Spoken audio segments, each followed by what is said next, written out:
പാലക്കയം എന്ന് പറയുമ്പോൾ നമുക്കൊരു ആദിമ കാലഘട്ടത്തിൽ ഒരു 60 കൊല്ലങ്ങൾക്ക് മുമ്പ് തന്നെ ഒരു കുടിയേറ്റ മേഖലയായിട്ട് വന്നിട്ടുള്ള ആളുകളാണ് കൂടുതലും. പണ്ട് കാലത്ത് കുടിയേറി പാർത്തിട്ടുള്ള നമ്മുടെ അപ്പനപ്പന്മാരായിട്ട് കുടിയേറി പാർത്തിട്ടുള്ള ആളുകളാണ് ഇവിടെ കൂടുതലും ഇപ്പോൾ ജനവാസമായിട്ട് ഇരിക്കുന്ന ആളുകളെന്ന് പറയുന്നത്.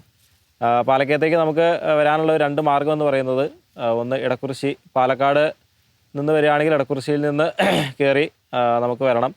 പിന്നീട് നമുക്ക് മണ്ണാർക്കാട് ഭാഗത്താണെങ്കിൽ ചിറക്കൽപ്പടി എന്ന് പറയുന്നൊരു സ്ഥലത്ത് നിന്നാണ് നമുക്ക് പാലക്കയത്തേക്കുള്ള എൻട്രൻസ് വരുന്നത്. നമുക്ക് പിന്നെ പ്രധാനമായിട്ടും കാഞ്ഞിരപ്പുഴ ഡാമിൻ്റെ ഒരു പിൻവശം വരുന്നുണ്ട്, പായപ്പുല്ല് എന്ന് പറയുന്നൊരു സ്ഥലം. അത് നമുക്ക് പാലക്കയത്തിൽ കൂടെയാണ് അതിലേക്കുള്ള എൻട്രൻസ് എന്ന് പറയുന്നത്. പിന്നെ നമുക്ക് പ്രധാനമായിട്ടും പാലക്കയത്തെ ഒരു മുഖ്യ ആകർഷണം എന്ന് പറയുന്നത് ശിരുവാണി ഡാം തന്നെയാണ്. പാലക്കയത്തിൻ്റെ ഒരു പ്രധാന ആകർഷണം തന്നെയാണ് ശിരുവാണി ഡാം. പാലക്കയം വഴി ശിരുവാണി ഡാമിലേക്ക് നമുക്ക് പോകാനായിട്ട് സാധിക്കും. ഏഷ്യയിലെ തന്നെ 2ാമത്തെ ശുദ്ധജല തടാകമായിട്ട് അറിയപ്പെടുന്നതാണ് പാലക്കയത്ത് സ്ഥിതി ചെയ്യുന്ന, അല്ലെങ്കിൽ ശിരുവാണി തമിഴ്നാട് ഫോറസ്റ്റിനോട് കൂടെ ബന്ധപ്പെട്ട് കിടക്കുന്ന ഒരു ഡാമും കൂടിയാണ് ശിരുവാണി ഡാം. പിന്നെ ഒരു അത്യാവശ്യം ഓഫ് റോഡ് കാര്യങ്ങളൊക്കെ നമുക്ക് സാധിക്കുന്ന, അല്ലെങ്കിൽ അങ്ങനെ ചെറുപ്പക്കാർക്ക് വന്നു പോകാൻ പറ്റുന്ന തരത്തിലുള്ള ഒരു ഏരിയയാണ് വട്ടപ്പാറ എന്ന് പറയുന്നത്. അവിടെ ചെറുപുഴയുണ്ട്. പിന്നെ നമുക്ക് ചീനിക്കപ്പാറയിലേക്ക് വരികയാണെങ്കിൽ ഇവിടെ ഒരു വെള്ളച്ചാട്ടമുണ്ട്. അങ്ങനെ ചുറ്റും മലകളാൽ മൂടി നിൽക്കുന്ന, അല്ലെങ്കിൽ ചുറ്റും മലകൾ നിറഞ്ഞു നിൽക്കുന്ന ഒരു പ്രദേശം തന്നെയാണ് പാലക്കയം എന്ന് പറയുന്നത്. അതുകൊണ്ട് തന്നെ ദൃശ്യമനോഹരമായിട്ടുള്ള ഒരുപാട് കാനന ഭംഗികൾ നമുക്ക് കണ്ട് ആസ്വദിക്കാനൊക്കെ ആയിട്ട് സാധിക്കുന്നുണ്ട്. അപ്പോൾ പാലക്കയത്തിന് വരുന്ന ആളുകൾക്ക് തീർച്ചയായിട്ടും ഈ ഒരു ഏരിയ ഇവിടെ വന്നു കഴിഞ്ഞു കഴിഞ്ഞാൽ തീർച്ചയായിട്ടും മറക്കാൻ പറ്റാത്തൊരു അനുഭവമായിട്ട് തന്നെ മാറും എന്നുള്ള കാര്യത്തിൽ ഒരു സംശയവുമില്ല.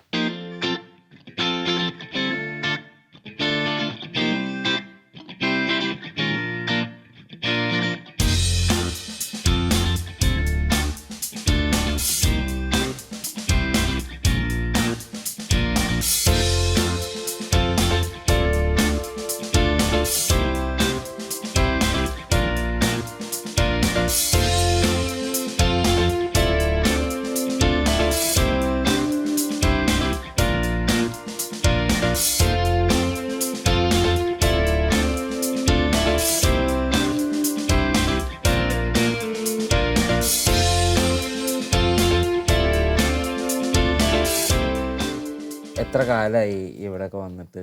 ഇവിടെ വന്നിട്ട് ഇപ്പം 65 വർഷത്തോളമായി. 65 വർഷത്തോളമായി. നമ്മുടെ ചുറ്റുപാടുകളൊക്കെ കുടിയേറ്റക്കാരൻ തന്നെയാണോ ഇവിടെ? ഇവിടെ ഉള്ളവരോ മുഴുവൻ കുടിയേറ്റക്കാരാണ്. ചേട്ടൻ നാട് ശരിക്കും എവിടെയാ? അപ്പോൾ നാടെന്ന് പറഞ്ഞാൽ എൻ്റെ ചാച്ചനായിട്ടാണ് ഇങ്ങോട്ട് പോകുന്നത്. ചാച്ചനും അമ്മയും ഒക്കെയാണ് ഇങ്ങോട്ട് കുടിയേറി വന്നത്. ഞാൻ ചെറുതായിരുന്നു, എനിക്ക് 1 വയസ്സുള്ളപ്പോൾ പോന്നു. അന്ന് ഇവിടെ വന്നപ്പോൾ എന്തായിരുന്നു, എങ്ങനെയാണ് പാലക്കയം എന്നുള്ള സ്ഥലം? ഇവിടെ എനിക്കൊരു 1 വയസ്സുള്ളപ്പോൾ വന്നു. പാലക്കയം എന്ന് പറഞ്ഞാൽ ഇവിടെ അന്നേരം മരങ്ങളൊന്നും ഇല്ല. മരങ്ങളല്ല, ഈ ജമ്മിമാരാണ് മരങ്ങളൊക്കെ. അന്ന് ഇവിടെ ഉണ്ടായിരുന്ന അവർ കൂപ്പ് മുറിക്കുകയാണല്ലോ, മരങ്ങൾ മുഴുവൻ ഇങ്ങനെ അവർ പിന്നെ മുറിക്കും. കുറ്റിക്കാണത്തിനോ എന്തോ എന്ന് പറഞ്ഞാൽ അതിന് പേരൊക്കെ ഉണ്ട്. അതിങ്ങനെ കൊടുത്തിട്ട് അവർ മരങ്ങളെല്ലാം മുറിച്ചിറക്കി പോയ ഈ കാലി സ്ഥലങ്ങളാണ് കൃഷിക്കാർക്ക് തരുന്നത്. പക്ഷെ നമ്മളത് മേടിക്കുമ്പോഴത്തേക്ക് ഇതിനകത്തെല്ലാം മരങ്ങളല്ലാതെ വലിയ കാടുകളൊക്കെ ഉണ്ടാവും. വലിയ മരങ്ങളൊന്നുമില്ല. നമുക്ക് അന്ന് ഒരു പെരമണിയാൻ പോലും മരം ഇവിടെ കിട്ടിയില്ലായിരുന്നു. മണ്ണാർക്കാട് മൂപ്പിൽ നായർ എന്ന് പറയുന്ന ആളില്ലേ, മൂപ്പിൽ നായർ എന്ന് പറയും. മൂപ്പിൽ നായർ അദ്ദേഹത്തിന് സാമൂതിരിയിൽ നിന്നും കിട്ടിയതാണെന്നൊക്കെയാണ് നമ്മുടെ ചരിത്രം പറയുന്നത്. സാമൂതിരി ഇങ്ങനെ രാവിലെ മുതൽ വൈകുന്നേരം വരെ ഒരു കുതിരയ്ക്ക് ഓടിയെത്താൻ പറ്റിയ സ്ഥലം അദ്ദേഹത്തിന് സംഭാവനയായിട്ട് കൊടുക്കുന്നു. അതിൽപ്പെട്ടത് ഇതൊക്കെ. ശരി. ഈ തെങ്കര എന്ന് പറയുന്ന സ്ഥലമുണ്ട് അപ്പുറത്ത്, മണ്ണാർക്കാട് അപ്പുറത്ത്. തെങ്കരപ്പറ്റ മുതൽ ഇവിടെ മണികെട്ടിയാൽ എന്ന് പറഞ്ഞൊരു സ്ഥലമുണ്ട് അത്ര. അവിടെ വരെ ഇങ്ങനെ സ്ഥലങ്ങൾ മുഴുവൻ ഈ മൂപ്പിൽ നായരുടെ വകയായിരുന്നു. അന്ന് ഈ ജമ്മിമാര് 1 ഏക്കറോ 2 ഏക്കറോ അല്ലെങ്കിൽ 10 ഏക്കറോ ആയിട്ടൊന്നും കൊടുക്കത്തില്ല. അവര് 10-100 ഇവിടെ വാങ്ങിയതെന്ന് പറഞ്ഞാൽ, ഇവിടെ ഈ മണലോടിൽ ഉലഹന്നാൻ എന്ന് പറയുന്ന ഒരാളാണ് ഞങ്ങളുടെ ഇവിടെ കയറിയവർക്കെല്ലാം സ്ഥലം കൊടുത്തത്.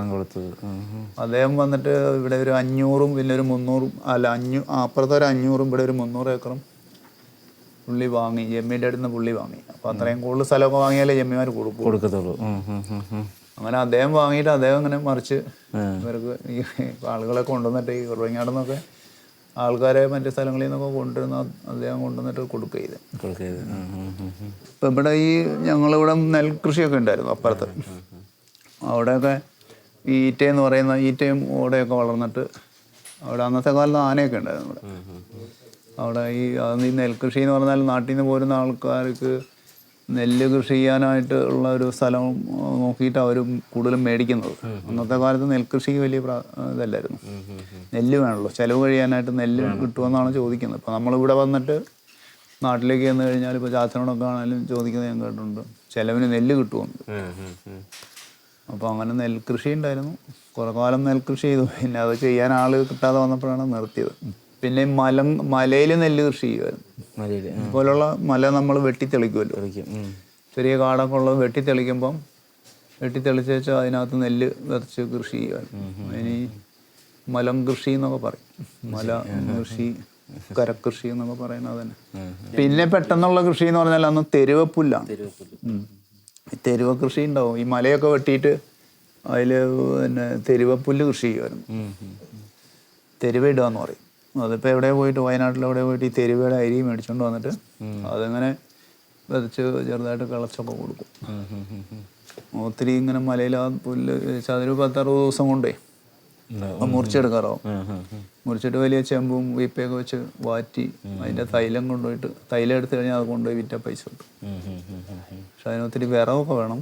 നമ്മൾ ഈ തീ കത്തിച്ചിട്ടാണല്ലോ ഇതിങ്ങനെ ഈ തെരുവ മുറിച്ച് ചെറിയ കെട്ടൊക്കെ ആക്കിയിട്ട് ചെറിയ ചെറിയ കെട്ടുകളാക്കും. എന്നിട്ട് അതൊരു ചെമ്പിനകത്ത് ഇങ്ങനെ വെച്ച് വേവിച്ച് ആവി വെച്ചിട്ട് ആവിയൊന്നും പോകാതെ പുഴുങ്ങിയെടുക്കണം. അപ്പോൾ ഈ തൈലം നമുക്ക് കിട്ടും. പിന്നെ അത് കൊണ്ടുപോയി വിറ്റിട്ട് അങ്ങനെ ചിലവ് കഴിയുമായിരുന്നു. അങ്ങനെ കഴിയും. പിന്നെ കുറച്ച് കഴിഞ്ഞപ്പോൾ കുരുമുളക് 2-3 കൊല്ലം കൊണ്ടൊക്കെ ആദായം കിട്ടും. കുരുമുളക് കൃഷി വലിയ നിയമമായിരുന്നു ഇവിടെ ആദ്യകാലത്തൊക്കെ. പിന്നെ ഇഞ്ചി കൃഷി, ഇഞ്ചിയൊക്കെ വ്യാപകമായിട്ട് കൃഷി ചെയ്യുമായിരുന്നു അന്നത്തെ കാലത്ത്. അത് കഴിഞ്ഞപ്പോഴാണ് ഇവിടെ റബ്ബർ കൃഷി തുടങ്ങിയത്. റബ്ബറിനൊന്നും ആദ്യകാലത്ത് റബ്ബർ കൃഷിക്കൊന്നും വലിയ ഡിമാൻഡില്ലായിരുന്നു. പിന്നെ റബ്ബറിനൊക്കെ അന്ന് തീരെ വിലയില്ല. പിന്നെ റബ്ബർ വെച്ചാൽ ഇവിടെ കിട്ടുകയില്ലായിരുന്നു. കാരണം എന്ന് വെച്ചാൽ ഈ മാനിൻ്റെ വന്നിട്ട് ശല്യം ഉണ്ടായിരുന്നു. അതൊക്കെ ഈ റബ്ബർ തിന്നുമായിരുന്നു, ഒടിച്ചു തിന്നുമായിരുന്നു. ഇവിടുന്ന് അന്ന് അക്കരയ്ക്ക് പോകാനുള്ള യാത്രാ സൗകര്യങ്ങൾ എങ്ങനെയൊക്കെയായിരുന്നു? റോഡൊന്നുമില്ല, ഒരു റോഡും ഇല്ല. ഇവിടെ നമ്മൾ ഈ നടക്കുന്ന, അതായത് ഇപ്പോൾ ഇവിടെയൊക്കെ എന്ന് പറഞ്ഞാൽ ഈ ആനകൾ പണ്ട് നടന്നിട്ടുള്ള സ്ഥലങ്ങളുണ്ട്. ഏലെന്ന് പറയാൻ, ആന നടന്നിട്ട് ഇങ്ങനെ വഴിയുണ്ടാകും. ആന നടക്കുന്ന വഴികളാണ് ഈ കാട്ടിലൊക്കെ ഉണ്ടായിരുന്നത് പണ്ട്. അതേ ഏലുകൾ എന്ന് പറഞ്ഞിട്ട് അതിൽ കൂടെയാണ് ആൾക്കാർ പോകുന്നത്. ഇവിടെ ഉണ്ടായിരുന്നു ആ മുകളിലെ പള്ളിയുടെ, നമ്മുടെ പള്ളിയിൽ പോയായിരുന്നോ, പള്ളിയുടെ ഇപ്പുറത്തൂടെ ആയിരുന്നു അന്നൊരു ഏലെന്ന് പറഞ്ഞാൽ ഒരു 2-3 അടി ഉണ്ടാവും. അപ്പോൾ അതിലെ കൂടെയാണ് ആൾക്കാർ തലച്ചമടായിട്ട് സാധനങ്ങൾ അങ്ങോട്ട് വിൽക്കാൻ കൊണ്ടുപോകുക. പിന്നെ അവിടുന്ന് കടയിൽ നിന്നൊക്കെ സാധനം മേടിച്ചിട്ട് അങ്ങോട്ട് കൊണ്ടുവരും. അങ്ങനെയാണ്. റോഡുകളൊന്നുമില്ല, 2 അടിയൊക്കെ ഉണ്ടാവും. അത് കുറച്ച് കഴിയുമ്പോൾ കാട് കയറി അങ്ങ് മൂടും. പിന്നെ അങ്ങനെ അതിൽ കൂടെയൊക്കെ നടന്ന് പോയിക്കൊണ്ടിരുന്നു. പാലമൊന്നുമില്ല അവിടെ, പുഴയ്ക്ക് പാലങ്ങളൊന്നുമില്ല. പിന്നെ അന്നത്തെ കാലത്ത് ഈ കുട്ടികളൊക്കെ പിള്ളേർ സ്കൂളിൽ പോകാൻ വേണ്ടിയിട്ട് കാരണന്മാരൊക്കെ കൂടെ കൂടിയിട്ട് ഏതെങ്കിലും വലിയ മരമൊക്കെ എവിടെയെങ്കിലും ഉണ്ടെങ്കിൽ അതൊക്കെ വെട്ടി കൊണ്ടുവന്ന് വലിച്ച് കൊണ്ടുപോയിട്ട് അപ്പോൾ അക്കരെ ഈ തൂണൊക്കെ ഇട്ടിട്ട് അതിൻ്റെ മുകളിൽ ഒരു മരം വെക്കും. എന്നിട്ട് അതേ കൂടി കയറി അന്നൊക്കെ വലിയ വെള്ളപ്പൊക്കം ഉണ്ടാവുമായിരുന്നു. വെള്ളം എന്ന് പറഞ്ഞാൽ ഈ മിക്കവാറും മഴ പെയ്യുമ്പോഴത്തേക്ക് തോട്ടിലെല്ലാം ഇന്നത്തെക്കാളും കൂടുതൽ വെള്ളമുണ്ട്. അന്നൊക്കെ വലിയ പുഴയൊക്കെ വളരെ സമൃദ്ധമായ നല്ല വെള്ളം ഒക്കെ ഉള്ള സമയമാണ്. ഒരുപാട് തന്നെ പല സ്ഥലത്തും കിടക്കണം. കാരണം അന്നൊക്കെ ഈ പുഴയുടെ വരുമ്പോഴാണ് കൂടുതലും വഴികൾ വന്നിരിക്കുന്നത്. കാരണം അന്ന് ഈ വനത്തിൽ നിന്നൊക്കെ മരം വെട്ടിയിട്ട് പുഴയക്കൂടെ വിടുമായിരുന്നു, ഒഴുക്കി വിട്ട്. അപ്പോൾ അവർ ഈ പുഴയരിയും വഴി ഇങ്ങനെ പോകും, ഇത് എവിടെയെങ്കിലും തങ്ങിയിരിക്കുന്നുണ്ടോയെന്നൊക്കെ അറിയാൻ. അപ്പോൾ അതുകൊണ്ട് പുഴയരിയും വഴിയായിരുന്നു കൂടുതൽ വഴികളുണ്ടായിരുന്നു. അപ്പം ഞങ്ങൾ ഇവിടുന്ന് നടന്നിട്ടൊരു 10-12 കിലോമീറ്റർ അങ്ങ് നടന്ന് പോകണം. പോയി ചെമ്മാറ സ്കൂളിൽ പോകണം. അവിടുന്ന് അങ്ങനെ പഠിക്കുക ചെയ്ത്. അതുകൊണ്ട് ഞങ്ങൾ അന്നത്തുള്ള ആൾക്കാരൊന്നും ഒത്തിരി പഠിച്ചിട്ടില്ല, ഇവിടെ നിന്ന് പഠിച്ചവരൊന്നും. ഇപ്പം എൻ്റെ പെങ്ങളാണെങ്കിൽ ഹൈസ്കൂൾ ടീച്ചറായിട്ട് റിട്ടയർഡ് ചെയ്ത ആളാണ് തച്ചമ്പാറ സ്കൂളിൽ. അപ്പോൾ പെങ്ങളെ ഇവിടെ നിർത്തിയില്ല, ചാച്ചൻ്റെ വീട്ടിൽ കൊണ്ടുപോയി നിർത്തിയാണ് പഠിപ്പിച്ചത്. കോട്ടയം BCM കോളേജിലാണ് പുള്ളിക്കാലത്ത് പഠിച്ചത്. അപ്പോൾ അവരിവിടെ ടീച്ചറായിരുന്നു. ഞങ്ങളൊന്നും പഠിച്ചിട്ടില്ല. ഞങ്ങൾ ആൺപിള്ളേർക്കൊന്നും പഠിക്കാൻ ഇവിടെ അന്നുണ്ടായിരുന്ന പിള്ളേർ ആൺകുട്ടികളൊന്നും പഠിക്കാൻ പോയില്ല. പഠിക്കാൻ വിട്ടില്ല. ഇവിടുന്ന് പോയിട്ടൊന്നും പഠിച്ച് വിജയിക്കില്ല. കാരണം എന്താ വെച്ച് കഴിഞ്ഞാൽ ഇത്രയും ദൂരം നടക്കണം. നടന്ന് അവിടെ എത്തുമ്പോൾ തന്നെ നമ്മൾ മടുക്കും. ഷിഫ്റ്റൊക്കെ 8 മണിക്കൊക്കെ ക്ലാസ്സെങ്കിൽ ഇവിടുന്ന് ഒരു 5 മണിയാകുമ്പോൾ ഞങ്ങൾ പന്തം കത്തിച്ചിട്ടൊക്കെ പോവുക. പോയി ചിലപ്പോൾ നമ്മൾ മഴക്കാലം എന്ന് പറഞ്ഞാൽ പോകുമ്പോൾ ഈ പുഴ അവിടെ ഒരു മൗണ്ടി പുഴ എന്ന് പറഞ്ഞിട്ടൊരു പുഴയുണ്ട്. ആ പുഴകളൊക്കെ കടക്കുമ്പോൾ ചിലപ്പോൾ പുസ്തകമൊക്കെ ഇങ്ങനെ പൊന്തിച്ച് പിടിക്കണം. പൊന്തിച്ച് പിടിച്ചിട്ട് നമ്മൾ പുഴയിൽ ഇറങ്ങി, അവിടെ പാലമൊന്നുമില്ല, പൊന്തിച്ച് പിടിച്ച് നമ്മൾ ചിലപ്പോൾ പുസ്തകത്തിൻ്റെ മുകളിലായിരിക്കും വെള്ളം വരുന്നത്. അങ്ങനെയൊക്കെ പോയി നനഞ്ഞ് കുതിർന്നൊക്കെ നമ്മൾ സ്കൂളിൽ ക്ലാസ്സിലൊക്കെ പോയി ഇങ്ങനെ വിറച്ചിരിക്കുക. അത് കഴിഞ്ഞ് അങ്ങനെയൊക്കെ പഠിച്ചത്. 10 ക്ലാസ് വരെ പഠിച്ചിട്ടുള്ളൂ, 10ാം ക്ലാസ് വരെ പോയുള്ളൂ. നമ്മുടെ പള്ളിയും അതുപോലെ അതൊക്കെ തുടങ്ങിയത് എവിടെയാണ് ആദ്യമായിട്ട്? പള്ളി അതിൻ്റെ ചരിത്രമൊക്കെ വല്ലതും?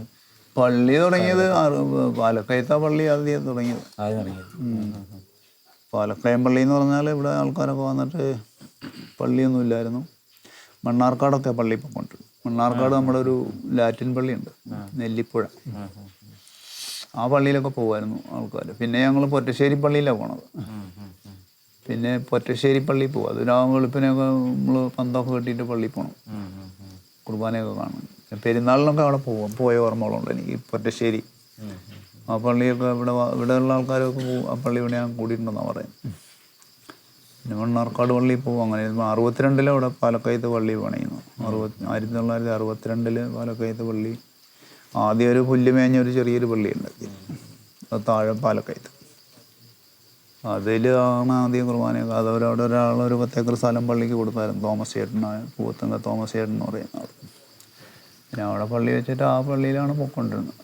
പിന്നെ അവിടെ വികാരി അച്ഛന്മാരൊക്കെ വന്നിട്ട് പിന്നെ പള്ളി അങ്ങനെ ആ പുല്ല് മേഞ്ഞ പള്ളിയായിരുന്നു. അത് ഈ തൂണൊക്കെ കുഴിച്ചിട്ടേ വാരിയും മുളയൊക്കെ വെച്ചിട്ട് പുല്ല് മേഞ്ഞ പള്ളിയൊക്കെ ഉണ്ടാക്കി. അത് കഴിഞ്ഞ് പിന്നെ അത് അപ്പോൾ ഓടൊക്കെ ഇടാനുള്ള ഓട് കൊണ്ടുവരാനൊന്നും വണ്ടിയൊന്നും വരികയല്ലോ. പിന്നെ കഴിഞ്ഞ് ഈ കൂപ്പ് റോഡ് ഇങ്ങനെ ഈ മരം ഈ കുഞ്ഞൈമൂസ ഈ മലബാരം മുണ്ടനാട് എന്ന് പറയുന്ന ആ സ്ഥലത്ത് മരങ്ങളൊക്കെ മുറിച്ചപ്പം അത് കൊണ്ടുപോകാൻ വേണ്ടിയാണ് ഈ ലോറി വരുന്ന റോഡ് ഉണ്ടാക്കിയത് അവിടെ കൃഷിയിൽ. അങ്ങനെ ആ റോഡ് വന്നു കഴിഞ്ഞപ്പോൾ അവിടെ ഈ കട്ടയും ചൂടുകട്ടയും പിന്നെ ഓടൊക്കെ കൊണ്ടുവന്നിട്ട് പിന്നെ കട്ട കൊണ്ട് തൂണ് കെട്ടിയിട്ട് ആ പള്ളി ഓടൊക്കെ മേഞ്ഞ് അങ്ങനെ പള്ളിയാക്കി. അതുവരെ അവിടെ ആദ്യം അത് താഴെയായിരുന്നു. പിന്നെ അത് കഴിഞ്ഞിട്ടാണ് പള്ളിയും കൂടെ ഇപ്പം ഇരിക്കുന്നത്. പാലക്കയം പള്ളി ഇപ്പം ഇങ്ങോട്ട് മാറ്റിയത്.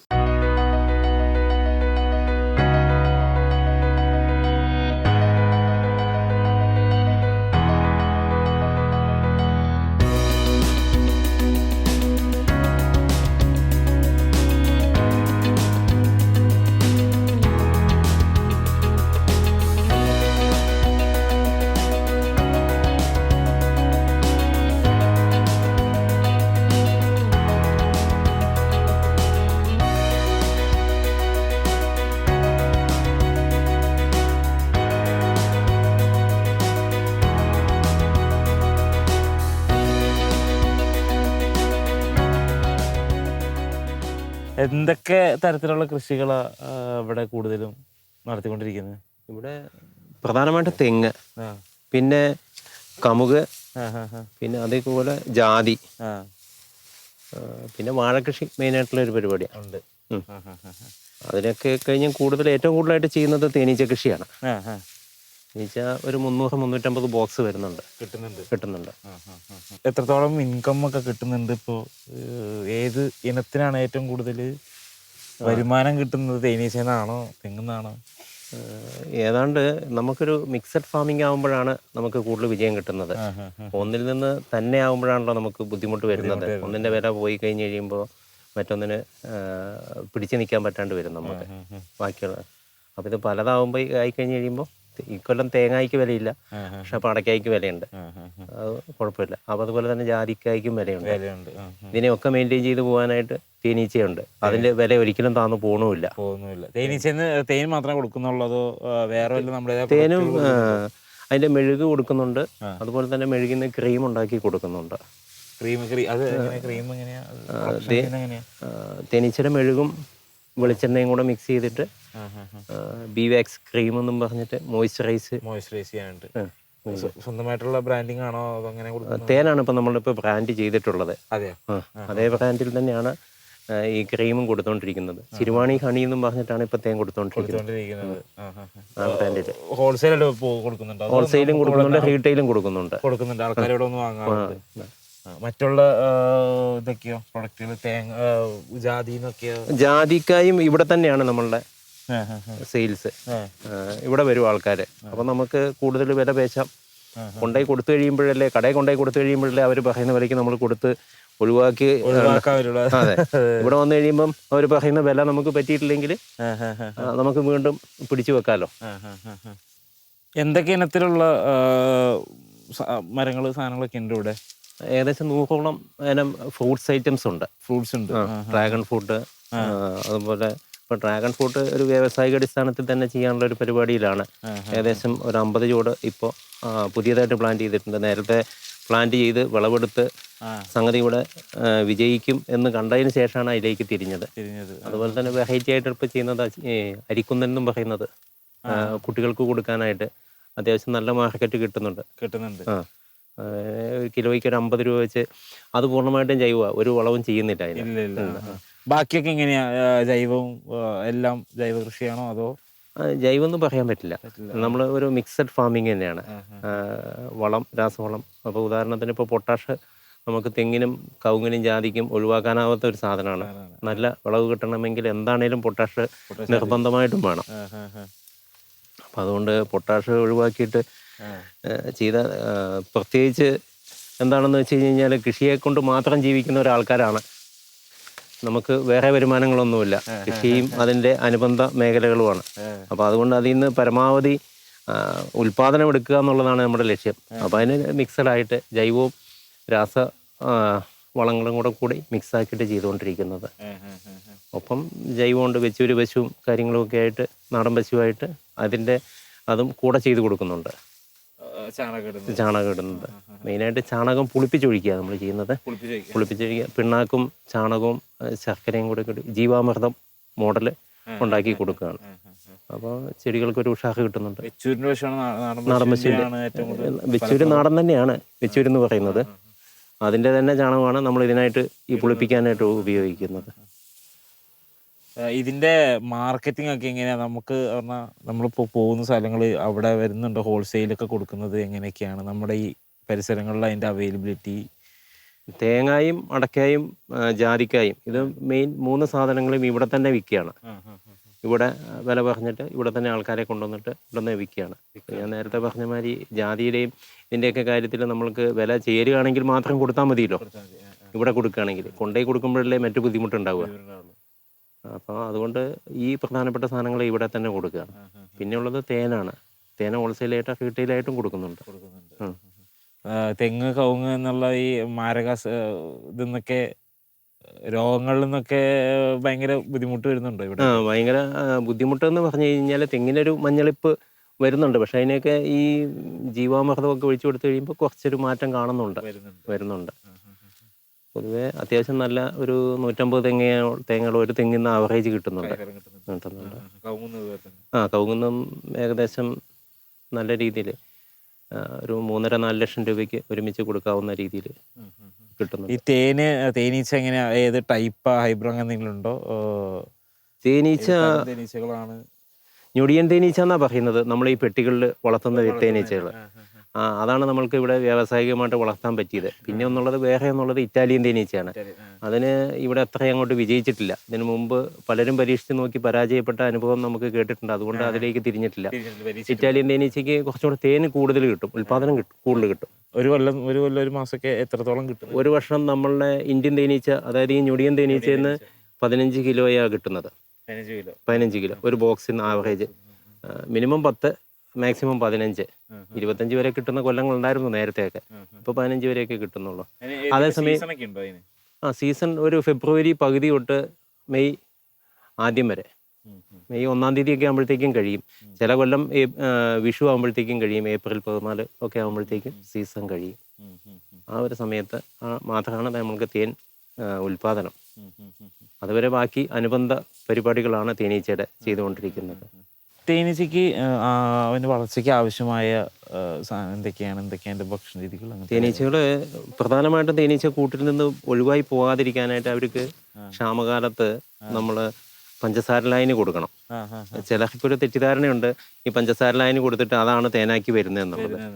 ശരിക്കും സാധാരണ രീതിയിൽ ഈ പഞ്ചസാര ലായനി ഇവരെ കൂട്ടിൽ നിന്ന് ഒഴിവായി പോകാതിരിക്കാൻ വേണ്ടി മാത്രം, അതായത് കൂട് ഉപേക്ഷിച്ച് പോകാതിരിക്കാൻ വേണ്ടി മാത്രമാണ് പഞ്ചസാര ലായനി കൊടുക്കുന്നത്. അവർ നല്ല സീസൺ ആയി കഴിഞ്ഞ് കഴിയുമ്പോൾ പിന്നെ ഈ പഞ്ചസാര ലായനി കുടിക്കൂല. തേൻ പ്രകൃതിയിൽ നിന്ന് വരാൻ തുടങ്ങി കഴിഞ്ഞ് കഴിഞ്ഞാൽ പിന്നെ പഞ്ചസാര ലായനി കുടിക്കൂല. അപ്പോൾ അതുകൊണ്ട് അങ്ങനത്തെ പ്രദേശങ്ങളിൽ നമ്മൾ തേനീച്ചനെ വളർത്താൻ നമ്മൾ തെങ്ങും റബ്ബറും കൂടെ മിക്സ് ആയിട്ടുള്ള സ്ഥലങ്ങൾ, അതായത് തെങ്ങുതോട്ടം ഇതിന്റെ പരിസരത്ത് വേണം. അതായത് പൂമ്പൊടി ഇതിന്റെ വളർച്ചയ്ക്ക് നന്നായിട്ട് വേണം. പൂമ്പൊടി ഇവരുടെ ഒരു മെയിൻ ആഹാരമാണ്. പിന്നെ തേനുമാണ് തേനീച്ചകളുടെ പ്രധാന ഭക്ഷണം. അപ്പോൾ തെങ്ങിൽ നിന്ന് അത്യാവശ്യം തേനും പൂമ്പൊടിയും കിട്ടും. പിന്നെ സീസൺ ആയി കഴിയുമ്പോൾ റബ്ബറിൽ നിന്നാണ് കൂടുതൽ തേൻ കിട്ടുന്നത്. എങ്ങനെയൊക്കെയാണ് ഓർക്കിഡിന്റെ സ്റ്റെപ്പും കാര്യങ്ങളും എങ്ങനെയാണ് തുടങ്ങുന്നത്? കൃഷിഭവന്റെ ഒരു സബ്സിഡി കിട്ടിയിട്ടാണ് അത് തുടങ്ങാൻ പോകുന്നത്. 1000 ഓർക്കിഡ് പ്ലാന്റ്സിന് വേണ്ടിയിട്ടാണ് ഇപ്പോൾ 40,000 രൂപയുടെ ഒരു സ്കീം വന്നിരിക്കുന്നത്. അപ്പോൾ 1000 പ്ലാന്റ്സ് വെച്ച് കഴിഞ്ഞ് കഴിഞ്ഞാൽ 40,000 രൂപ സബ്സിഡി കിട്ടും. അപ്പോൾ നമ്മൾ അതിൻ്റെ ഒരു വിപണി കണ്ടെത്തിയിരിക്കുന്നത് ഇവിടുത്തെ അടുത്തുള്ള വലിയ നഴ്സറികളിലൊന്നും തന്നെ ഈ ഓർക്കിഡ് അധികം കാണുന്നില്ല. അപ്പോൾ തൃശ്ശൂർ തെക്കോട്ട് അങ്ങോട്ടൊക്കെ കുറച്ചും കൂടെ കൂടുതൽ കാണുന്നുണ്ട്. തൃശ്ശൂർ ഭാഗത്താണ് ഏറ്റവും കൂടുതൽ കാണുന്നത്. അപ്പോൾ ആ ഒരു രീതിയിലോട്ട് നമ്മളുടെ ഈ ഭാഗവും കൂടെ കൊണ്ടുവരാന്നുള്ളൊരു ഉദ്ദേശമാണ്.